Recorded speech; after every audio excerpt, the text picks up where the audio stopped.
Сәлем достар, бүгін сіздермен осындай көктем салатын жасайтын боламыз. Ол үшін бізге қызылша, редька және сәбіз қажет болады. Осылардың барлығын үккіштен өткізіп шығамыз.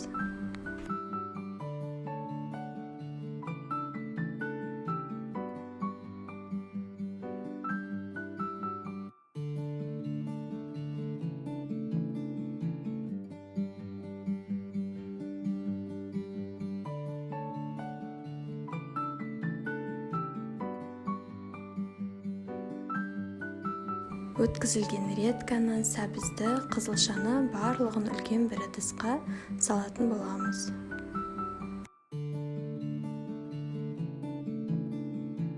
Енді біздің көктем салатымызға 2 қияр қажет болады. Оны видеода көрсетілгендей етіп, соломка етіп турап шығамыз.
Салатымызға қажетті ингредиенттерін барлығын турап болғаннан кейін, оны осындай үлкен ыдысқа саламыз. Оның бетіне дәміне қарай чеснок қосамыз. Мен 5-6 штук чеснокты видеода көрсетілгендей етіп қосып шықтым.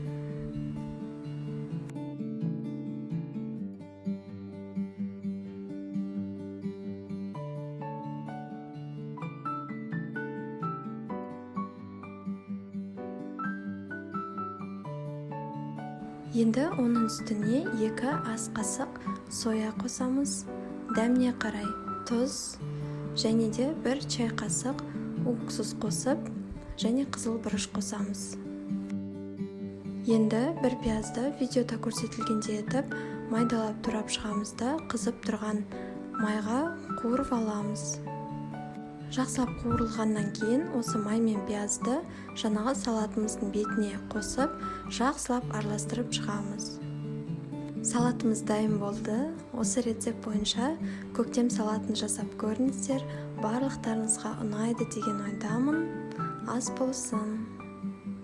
Менің рецепттерім сіздерге ұнап жатса, менің каналыма тіркелуді ұмытпаңыздар. Рахмет.